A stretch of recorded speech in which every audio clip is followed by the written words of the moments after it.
썰푸는 라디오 썰프라. 안녕하세요. 저는 워킹맘이고 5살짜리 아들이 있어요. 최근에 너무 갑작스러운 일을 겪고 나니 어디서부터 시작을 해야 할지 가슴이 먹먹하네요. 저희 친정엄마께서는 제가 일을 하다 보니 저희 아이를 봐주고 계세요. 저희 엄마는 제가 10살 때 아빠와 이혼을 하시면서 저는 엄마와 함께 살고 저보다 1살 어린 남동생은 아버지가 키우기로 정하시고 저는 엄마와 20년 가까이 함께 지내고 있습니다. 홀로 되신 저희 엄마는 독수공방 외로이 저를 키우셨고 아버지는 몇 년 있다 재혼을 하시면서 남동생도 새엄마와 산다는 소식만 오래전에 들었었죠. 그 뒤로 저희 아버지의 왕래는 한 번도 없었습니다.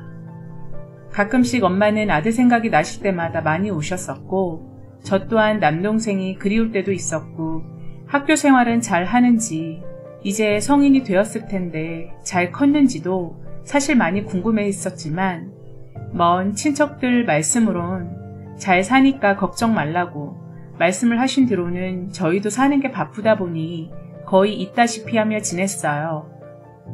평소엔 엄마가 제 아들을 봐주고 계시고 평일에 제가 일을 마치고 퇴근하고 돌아오면 보통 저녁 7시쯤 됩니다. 저희 아들은 4시쯤 유치원에서 하원을 하고요.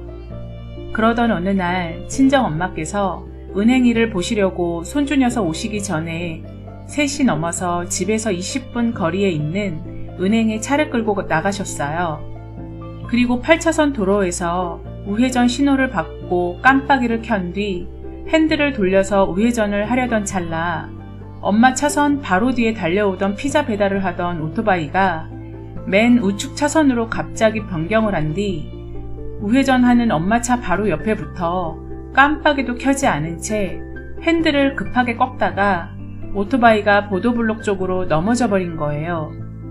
넘어지면서 엄마 조수석 문짝과 범퍼 쪽에 큰 충격이 있었어요. 아마도 그 오토바이가 급하게 우회전을 하면서 중심을 못 잡고 쓰러진 것 같았어요. 당황한 저희 엄마는 차를 정차하고 오토바이 운전자에게 아저씨 괜찮으세요? 많이 안 다치셨어요? 라고 물었어요. 그러자 그 배달기사는 사람을 쳐놓고 많이 안 다쳤냐고? 지금 보고도 몰라요? 오토바이 다 박살나고 지금 피가 이렇게 나잖아요. 라며 화를 내시더라고요. 놀란 엄마는 아저씨 그럼 지금 같이 병원 가세요. 저도 손주 녀석이 올 때가 돼서 급하게 가봐야 되긴 하는데 일단 아저씨 제가 병원에 모셔다 드릴게요. 라고 말씀하셨다고 해요. 그러자 그 배달기사는 병원은 필요 없고 저 오토바이 보험도 안 든 거고 수리비용 200만 원만 주세요. 라고 하셨다고 합니다. 그래서 엄마는 그럼 제가 보험사에 연락할게요. 병원 정말 안 가보셔도 되세요?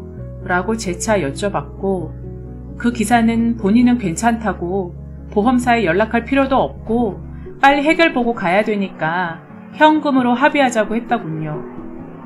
엄마는 알겠다고 아저씨 편하신 대로 하겠다며 바로 앞 은행에서 200만 원짜리 현금을 인출해서 그 기사분께 현장에서 바로 드렸고 혹시 몰라 엄마는 그 기사에게 병원에 가시게 되면 꼭 연락을 달라고 그 기사분에게 핸드폰 번호를 알려드렸고 엄마도 그 기사분의 전화번호를 받아서 저장을 하셨더라고요. 그리고 엄마는 손주 녀석 하원 때문에 먼저 그 장소를 벗어나셨고 그 배달기사는 바로 출발하지 않고 갓길에 오토바이를 세워두고 털썩 주저앉아서 담배를 피우고 있었다고 하시더라고요. 그리고 정확하진 않았지만 그 기사의 입에서 술 냄새가 났고 음주운전을 한 것 같다고까지 제게 말씀을 하셨어요. 그날 저녁 식구들이 모인 자리에서 엄마가 낮에 접촉사고 난 일을 자세하게 말씀해 주셨어요. 그 말을 들은 저는 엄마에게 근데 엄마가 그 오토바이를 친 게 정말 맞아? 그리고 술 냄새도 났다고? 라고 다시 여쭤봤어요. 그러자 엄마는 내가 친 것 같지는 않았는데 나도 정신이 없어서 그 사람이 내 차 옆에서 크게 넘어졌잖아. 나도 너무 순간 놀랬고 얼른 차에서 내려서 보니까 그 오토바이가 심하게 망가졌더라고. 그래서 바로 보험사를 부르려고 하니까 그 사람이 보험사는 부르지 말고 오토바이 수리비로 그냥 현금을 달라고 하더라고. 그래서 일단 이 어미는 일단 그 기사 보고 많이 안 다쳤냐고 물어봤더니 자기는 괜찮은데 오토바이가 박살났다고. 얘 그래도 사람 크게 안 다친 게 어디냐? 라고 말씀하시더라고요. 그리고 술 냄새까지 났다는 엄마 말씀에 저는 뭔가 모를 찝찝함이 좀 있었지만 그나마 좋게 마무리한 게 다행이라는 생각을 했어요.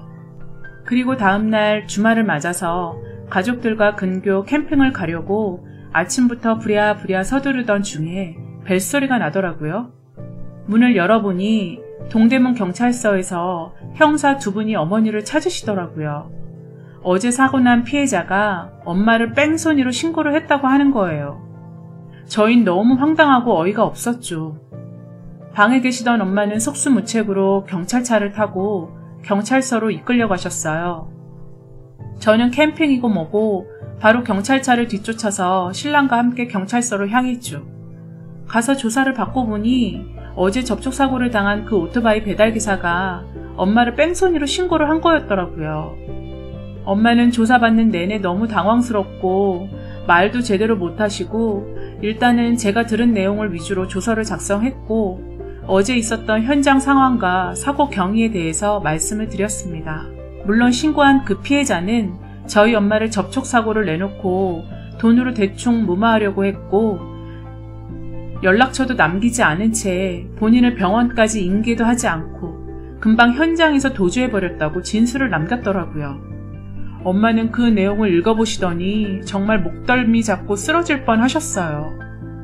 그래서 엄마는 그렇지 않아도 내가 보험사를 부르려고 했으나 피해자가 부르지 말고 그냥 현장에서 합의하자고 먼저 말을 꺼냈다고.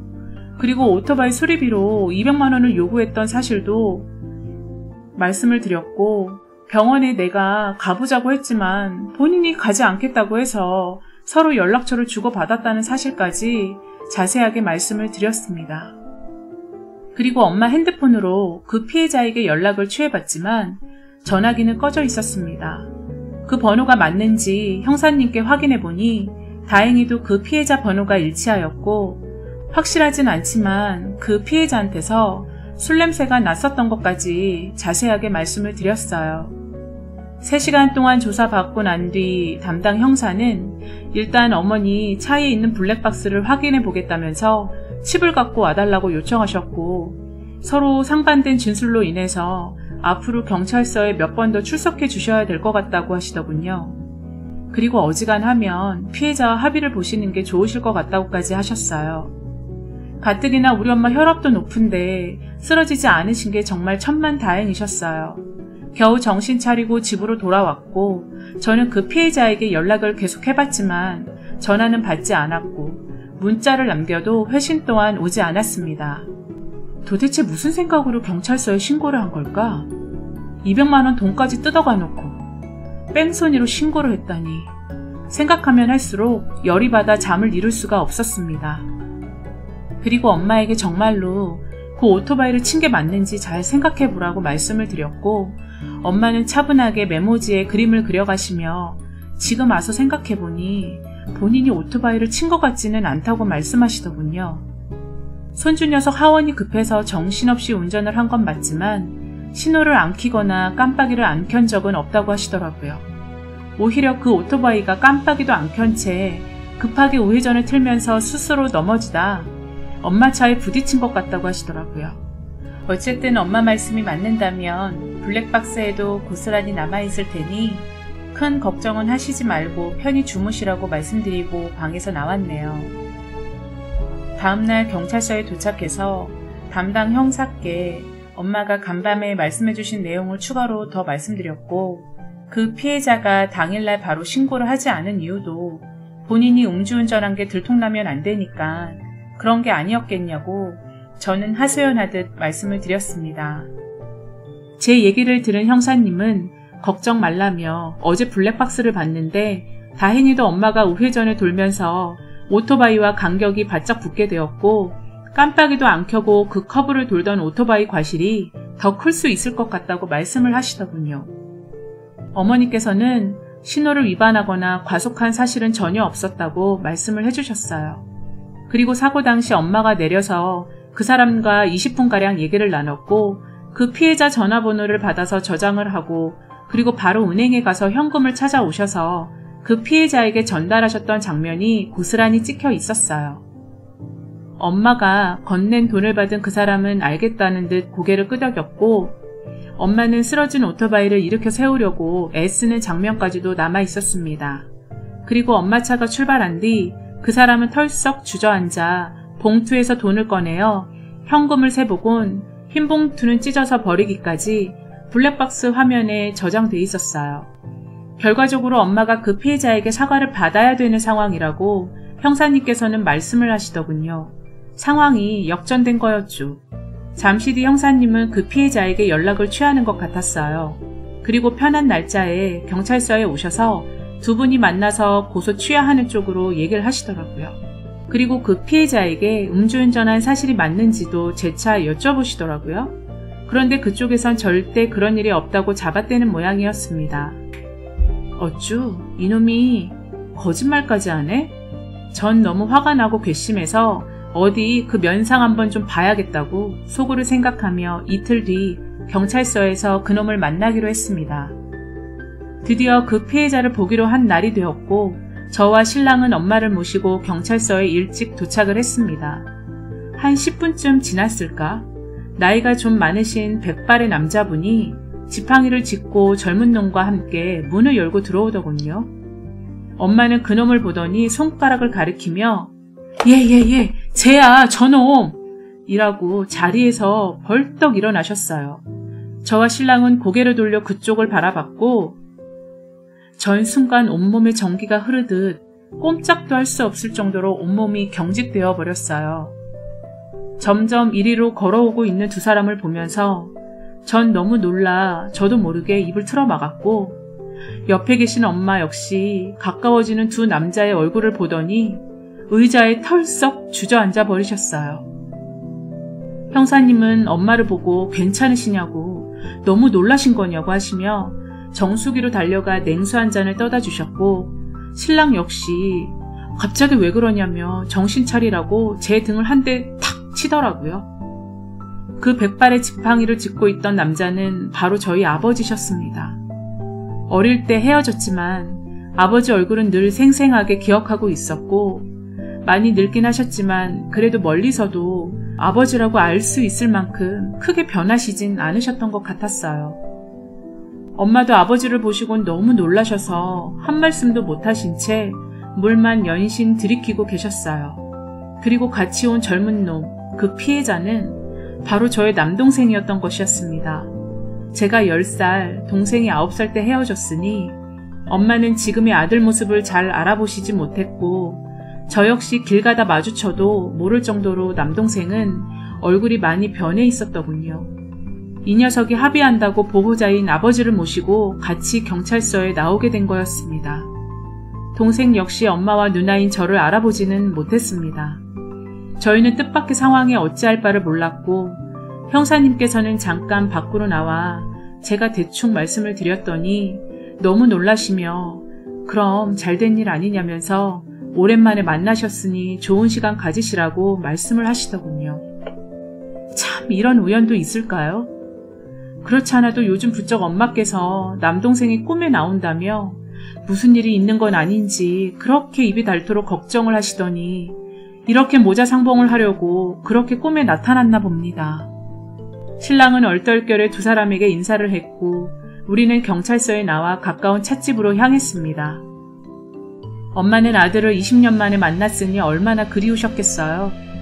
그리고 알아보지 못해서 너무 미안하다고 우시면서 말씀을 하시더라고요. 남동생도 처음엔 당황한 기색이 역력했으나 시간이 조금 지나자 엄마에게 접촉사고를 내서 너무 죄송하다고 사과를 하더군요. 아버진 예나 지금이나 담배를 많이 피시는 건 여전하신 것 같았어요. 그때 그렇게 우리 가족이 헤어지고 아빠는 새 여자와 결혼을 했지만 5년도 못 가서 그 여자가 집을 나가버렸고 그 뒤로 남동생이 아버지를 부양하며 배달 아르바이트를 해오면서 생계를 유지하며 살았다고 하더군요. 그리고 지금은 기초생활수급자로 한 달에 얼마씩 보조금을 받고 있다고도 했습니다. 그 얘기를 들은 저와 엄마는 너무 가슴이 아팠고 옛날에 그렇게 꼴도 보기 싫던 남자가 이젠 힘도 없어서 지팡이를 짚고 다니며 백발 노인이 된 모습에 엄마는 더욱더 눈물을 흘리시는 것 같았어요. 찻집에서 1시간가량 머물다 저는 남동생의 주소를 받았고 며칠 안으로 엄마와 함께 그 집을 찾아가 보려고 해요. 두 사람이 사는 것도 걱정이고 그날 뒤로 막상 늙은 아빠의 모습이 제 머릿속에서 영영 떠나질 않더라고요.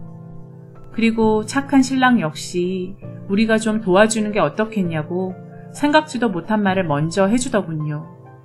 그런 신랑에게 너무 고마웠죠.